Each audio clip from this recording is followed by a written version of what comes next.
Hi everyone, Ryan here with Fight Game Analysis, and today we are going to be talking about the upcoming fight between Devin Haney and Yuriorkis Gamboa. But before we jump into that, if you've been enjoying the content, please go ahead and click on the like button and also subscribe to the channel.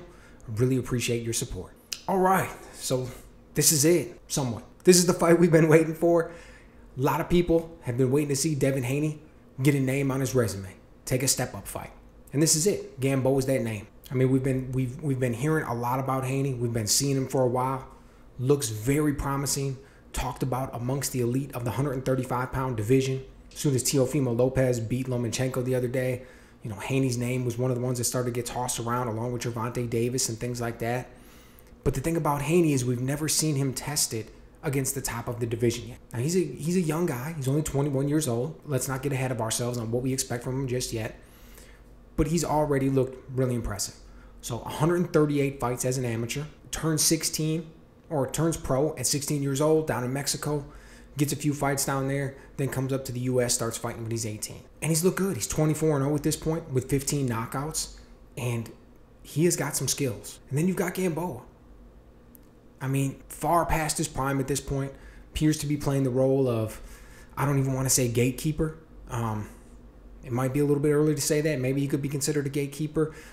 First, you got Gervonta Davis over there. He gets the fight against him because it's a step-up fight. Wants to get the name on his resume.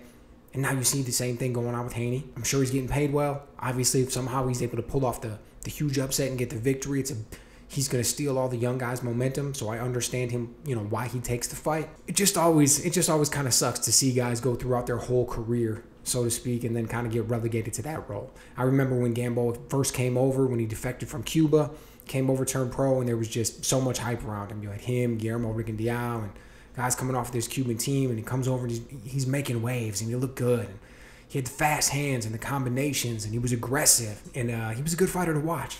I really enjoyed him and his style, but it all seemed to take a little turn once he went in there against Terrence Crawford. So, and here we are. But I don't want to take anything away from him where he's at. He is still a very good fighter. But my point is he's past his peak. And that's the role that he's playing now, stepping into this fight against Haney. It's a clear fight where Haney's here as the young guy, the young lion versus the old lion, and he's there to get the name recognition, get Gamboa's name on his resume. Hopefully pick up a little bit of experience while he's doing it because Gamboa is still a savvy veteran. So definitely has the ability to show Haney some things in the ring that he hasn't seen yet against other opponents. Gamboa is far and away his best opponent that he's facing today. And one other thing that we got to keep in mind, Haney's the much naturally larger man. At 21 years old, Gamboa was fighting much smaller people, right? He was fighting probably, I don't know, I mean, he was amateur at that point, but maybe 122, 126 possibly. And now he's moved up to 135. Haney's only 21 years old, and he's making 135. My guess is it won't be too long before welterweight's in his future. He's going to be fighting at 147 pounds. So he comes in here, he's the taller, longer fighter, and he knows how to use those advantages.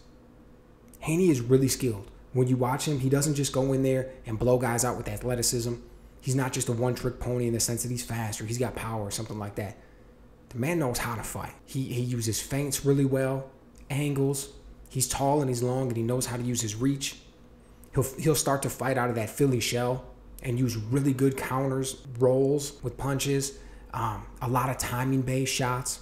Now, here's the thing, too. He does all of that, but all of it doesn't work perfectly. He doesn't get all of it off, but you still see him use it.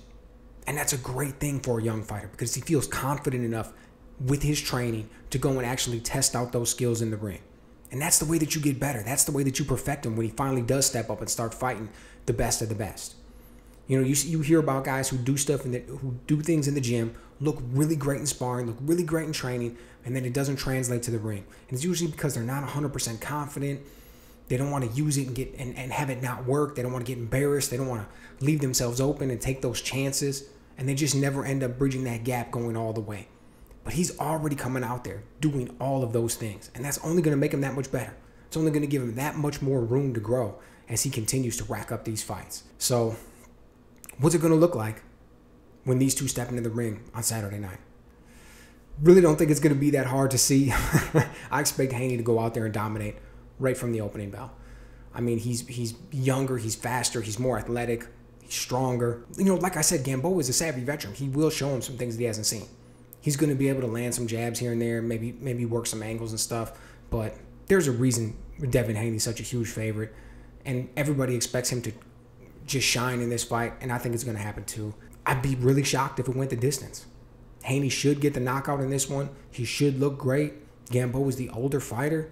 This is the stage. This is the stage for Haney to come out there, make a big splash, call out whoever it is that he wants to call out in the division, Ryan Garcia, Teofimo Lopez, although I don't really think that's going to be an option because I think Lopez is going to end up moving up to 140 pounds. Gervonta Davis, who just came off that incredibly impressive victory over Leah Santa Cruz.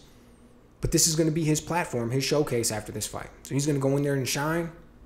Should be Devin Haney all day. But let me know what you guys think. Is Gamboa going to be able to put together any kind of resistance? Is he going to be able to do anything? What's next for Haney after this one? Do you think he's getting hyped up a little bit too much without having faced good, experienced fighters yet? Let me know.